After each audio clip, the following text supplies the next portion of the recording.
Olá, tudo bem? Quem é Jesus? Você já se fez essa pergunta? A gente observa que muitas pessoas falam de Jesus, não é verdade?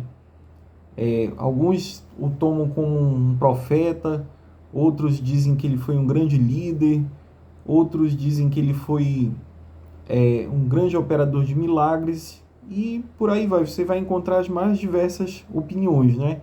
Todas essas que eu citei, elas têm com certeza tem a sua verdade. De fato, ele operou milagres, ele foi um profeta, ele foi um pregador, mas a forma melhor de conhecer a Jesus é através das Escrituras, porque ele mesmo falou: examinai as Escrituras, pois elas testificam de mim.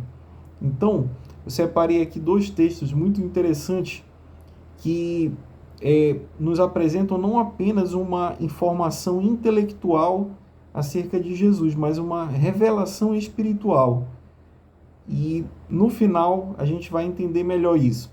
Então, o primeiro texto que se encontra é em Mateus capítulo 16, a partir do verso 13, quando diz: Indo Jesus para os lados de Cesareia de Filipe, perguntou aos seus discípulos: Quem diz o povo ser o Filho do Homem?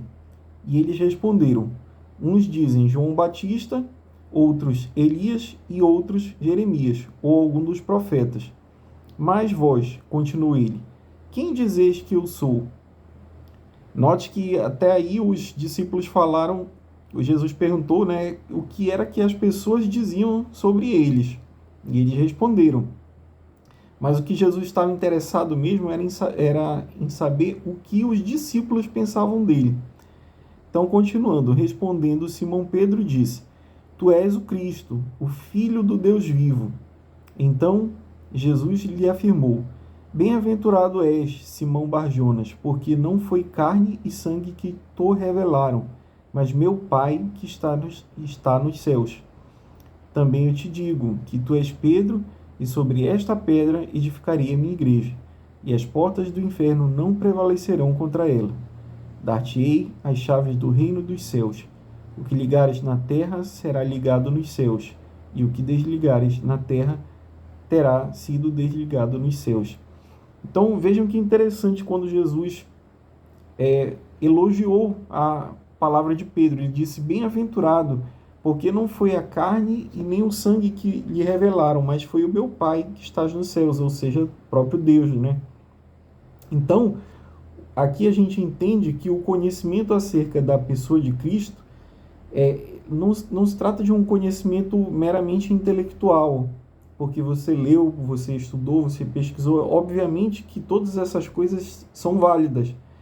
Você deve, de fato, ler a palavra, você deve pesquisar, comprar outros livros, né, ou ler outros livros que ajudem a explanar melhor a palavra, mas o conhecimento acerca de Cristo, ele é proveniente de Deus, ele é uma revelação espiritual, sobrenatural, e você só pode obter isso mediante um relacionamento, mediante uma comunhão, mediante uma fé verdadeira, viva, operante, mediante uma entrega realmente da sua vida para Deus, né, para Cristo, para que eles possam de fato revelar-se a você. Tudo isso pode parecer palavras sem nenhum sentido, né? Até mesmo uma loucura se pregadas a um cético, por exemplo, mas o convite que Cristo faz é esse, né? Vinde após mim. Então você precisa, nós, se quisermos de fato aprendermos acerca de Cristo e sermos discípulos de Cristo, devemos ter cada dia mais essa entrega e conhecê-lo de forma espiritual, né, por meio da oração, da meditação na palavra, né, mas através do Espírito Santo. Mas eu ainda queria ir mais além.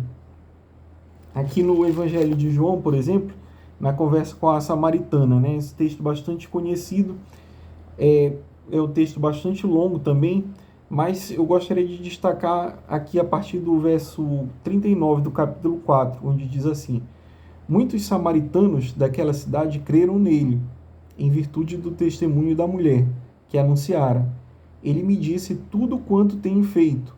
Vindo, pois, os samaritanos ter com Jesus, pediam-lhe que permanecesse com eles, e ficou ali 2 dias. Agora, a parte mais interessante, ó.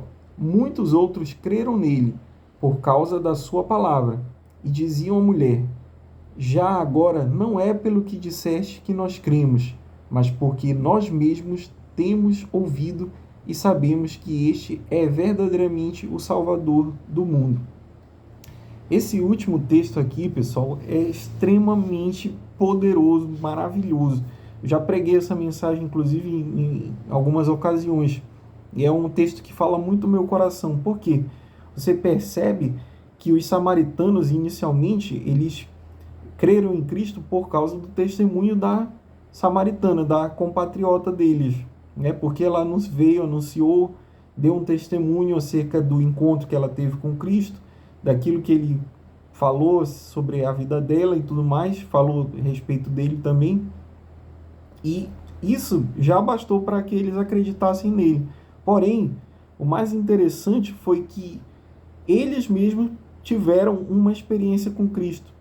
Eles disseram: olha, não é mais porque você falou que eu acredito, mas porque nós mesmos o temos visto, temos ouvido e visto e vimos que ele é o Filho de Deus. Então, eles chegaram a essa constatação mediante uma experiência, mediante uma atitude de fé, mediante uma atitude voluntária de ouvir, né, a voz de Cristo, ouvir, procurar conhecê-lo, procurar entendê-lo, não de maneira meramente humana, mas como proveniente da fé.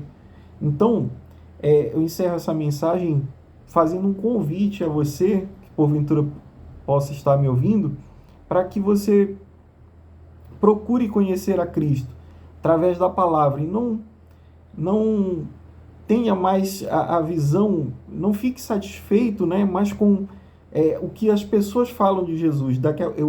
O objetivo desse vídeo é fazer com que você tenha a sua própria experiência com Cristo.